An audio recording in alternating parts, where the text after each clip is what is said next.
Hello again and welcome back to successWerk, the Success Factory. My name is of course Felix Boecker and I am your very own success coach on this journey we call life. And in life, people are what matters most. But as entrepreneurs and professionals, we often struggle with our relationships. We often struggle to keep a bond with that one person, right? Our spouse, our partner, the one person that is meant to be the backbone of our life, the support, right? The roots that keep us grounded. So what I have come to realize is a lot of times we don't even know that our relationships are in dire straits. So I wanted to start by sharing 5 signs or symptoms of recognizing for yourself that your relationship may be in trouble. And the first one simply is a lack of emotional connection, right? You're feeling disconnected from your partner, unappreciated even, or truly unheard, right? You may be saying things and it's falling on deaf ears. More importantly, your partner may be feeling the same. That disconnect and that unappreciation may also be felt by them, because as entrepreneurs and professionals, we spend so much time and energy on our work and professional endeavors, we tend to neglect our partners because we simply assume that they're there for us, right? They just exist and we don't have to worry about them. But that's just simply not the case. They are so important and we have to spend the time and energy on them in order to maintain that bond, that partnership, that relationship. Another big sign that your relationship may be in trouble is financial stress, right? There's disagreements about how money should be spent, how much money is coming in. There's constant arguments and spats about finances. And if that's the case, I can tell you, I can guarantee you from my own personal experiences that your relationship is in trouble. There's a loss of individuality. So you're feeling like you've lost yourself in the relationship. You're no longer a part of that relationship. You no longer know who you are. And your partner may be feeling even worse about that. Because, again, it comes from us spending so much time and energy on our jobs, on our work, on our professional endeavors, that we tend to lose focus on who we are as individuals. And our partners may be feeling the same thing. You know, when I did my surgical training, I always joked that I was cheating on my job by having an affair with my wife. And I'm sure you can relate to that. We spend so much time and energy on our work that it becomes our individuality, it becomes our identity, and we lose focus on who we truly are. And the problem with that is our partners, our spouses, right? They fell in love with someone else. And if you lose yourself and you don't keep track of who you are and what you stand for and who you are in that relationship, then you are no longer the person that they fell in love with. You grow apart. There's a breakdown of communication that happens a lot. Again, it stems from a lack of time that we spend on our relationship.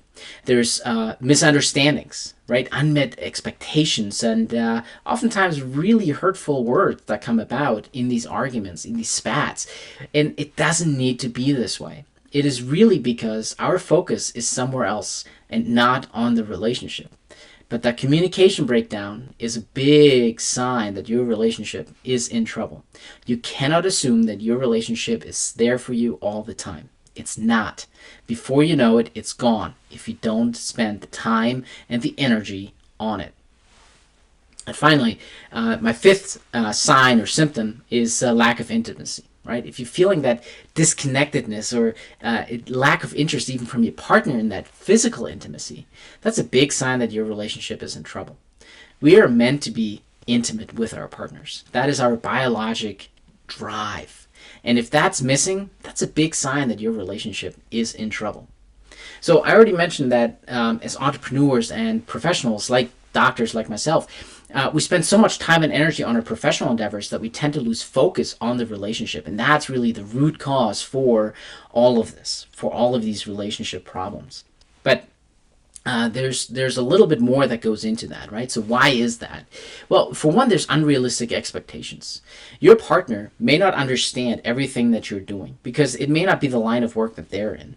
And so it creates unrealistic expectations on their part of what you are there for, what your love looks like, what you can do in the relationship, what your commitment is to the relationship, maybe even what your role is within the family. Because you spend so much time elsewhere, you don't have a lot of time to give to the family. And there may be different expectations about what your role really should be within the partnership or the family. And that disagreement is one of the reasons that relationships tend to fail and break down. There's a divergence of values between the two partners, and that really happened in my relationship, in my marriage, is we simply grew apart. Because, again, I was cheating on my job by having an affair with my wife, which meant I was spending all my time and energy on my job, and I did everything I could to become an amazing surgeon. But my wife at the time had to create her own life, and she did her own things, had her own pursuits, and was in different social circles even than I was. And so as a result, we simply grew apart over time. And it's not just even as individuals, right? Our values, our goals, and our priorities tend to grow apart. And we don't want that. We want to bring people back together, to grow closer, to merge values and goals and priorities in life. Because that's really where a strong partnership is rooted in. Now, you may also enable behaviors as a result of your lack of time and commitment to the relationship itself. So, for example, your partner, your spouse, and I'm speaking here from a male perspective with a female partner, but that's not to say that it is not similar in other relationships, right? Whether female to male or male, female, it doesn't really matter. So I'm just using this as an example. But you may enable behaviors such as, your partner may like to go to Target or get her nails done or get her hair done. And by you enabling those behaviors, by saying, yes, just go do that, so that you have the time to spend on your work and professional endeavors as a result, you are creating bad habits. You're creating the habit of not committing yourself to the relationship, right? Instead, you should be doing something together. You should be going out on date nights together. Instead of enabling your partner's behaviors to, go spend money elsewhere and spend time elsewhere and spend his or her energy elsewhere, you're actually enabling that divergence of behaviors. So you don't want to do that. There's a lack of trust. Right, that's a big thing as well in failing and breaking down relationships. You can't trust each other anymore, with whether that's with finances or emotions or even other personal matters. Right, maybe you can't trust your partner with simple things like, hey, I prefer that deodorant brand. Right, I mean, it's a little bit of a personal matter, but you may not want to say anything because you don't feel like there's enough trust between the two of you to talk about that.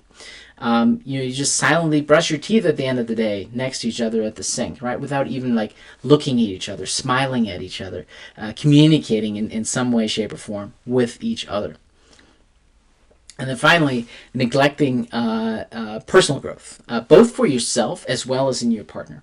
A lot of times when we are so focused on ourselves, we tend to hold our partners back, and they're sort of just stuck in life. They're in limbo. They're just kind of hanging out, waiting for you to finally make it, to break through and be able to devote the time and energy to them again. And they're waiting for that moment. And as a result, they are neglecting their own personal growth. And we don't want that, right? We don't ever want to be held back ourselves. And we also should not hold other people back from their own personal growths. So what can be done about all of that? Well, that's where the LoveForge program comes in. The LoveForge program is something I created as a result of all the bad experiences that I have had, all these bad lessons I had to learn for myself with all of my previous relationships. And again, it comes back to that joke, and I know I sound like a broken record here, but I cheated on my job by having an affair with my wife. And as much as I joke about that, we did end up getting divorced as a result of all of that. So here's some things you can do right now, starting right now, right? They're very simple things to implement. They're not easy, but they're simple. Things you can implement right now to bring your relationship back together, to start rebuilding trust, to rebuild that communication, to rebuild that partnership that is so important for your own success in life. The first thing is quite simply scheduling regular check-ins. And you want to put that on your calendar, because if it's not on your calendar, it won't happen. So put it on your calendar a few times a week, regular schedule check-ins with your partner. And you talk about finances, you talk about your wants, your needs and desires, you talk about your emotions, what's going on in your life, what's going on in their life. And you want to make sure that you dedicate that time to them. Just as you would not cancel an important business meeting, you would not cancel this meeting. You would show up on time and you commit that time to your partner, and they do the same for you. That alone is a huge, huge step towards rebuilding trust and opening those communication channels again. Now, as part of that, you have to practice active listening.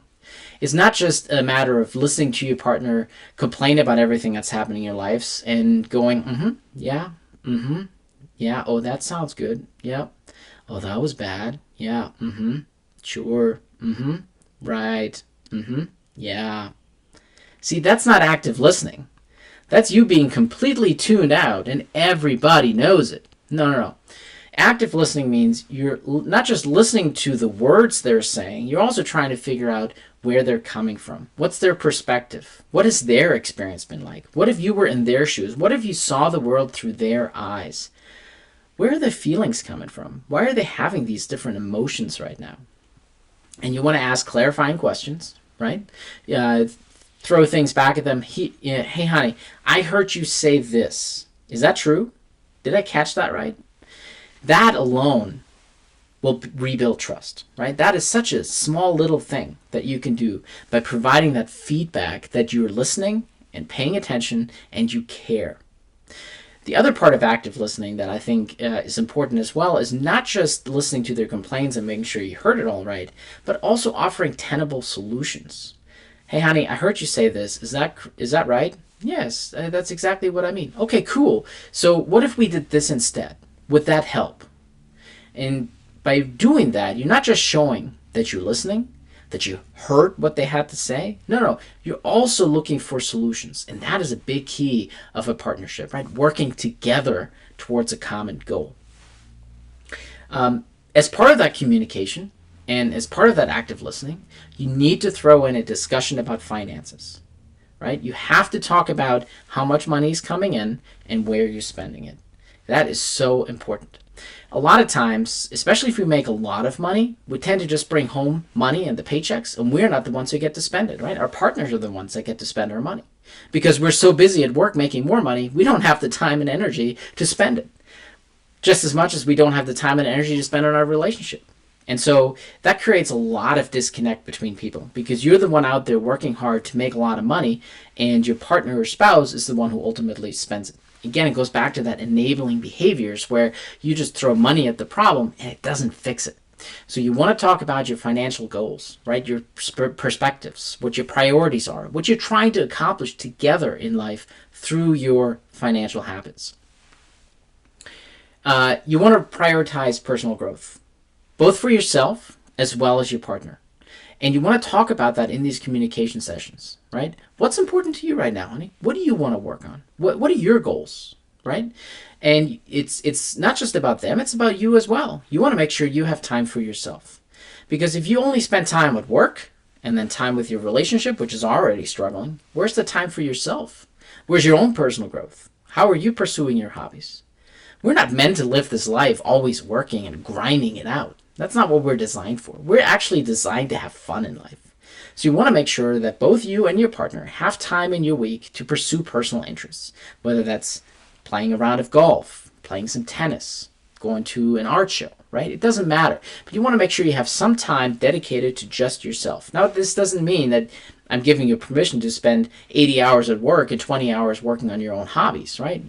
That's not what I'm saying at all. But you want to spend, probably 1 to 3 hours a week on your own personal interests, your own hobbies, your own personal growth. And then finally, the other thing you want to do, and this is where your communication, right, your regular check-ins come in as well, you want to rekindle that intimacy. And how do we do that?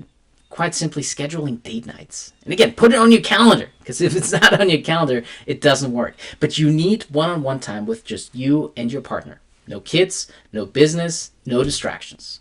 It's very simple to do, but it's not easy because it does take your time away from the things that currently are important to you, which is your work, which is your business, which is your professional development. So, but by doing that, you can grow closer again. You can grow together again with your partner. Now, you do all those things, and it may work for you, or it may not, but that's where the LoveForge program really comes in. I've designed the LoveForge program based on all of my experiences with relationships in the past, all the things that worked and all the things that didn't. I have learned a lot of expensive lessons in my life, and I'm here to share those with you. So if you're looking to go deeper, if you're looking to really rekindle and rebuild that relationship with your partner, reach out to me for a free 15-minute call. Link is in the description below, and let's chat about what you need to rebuild your relationship again. It's a fantastic program. It's 6 weeks long, and it's very unique because I don't work just one-on-one with you. I also work one-on-one with your partner. And then we have a third session every week where we work together. So it's a really big deep dive that goes beyond what couples counseling is. Because trust me, I've been through couples counseling many times, and it's never really worked. So I wanted to do something better, and that's what LoveForge is.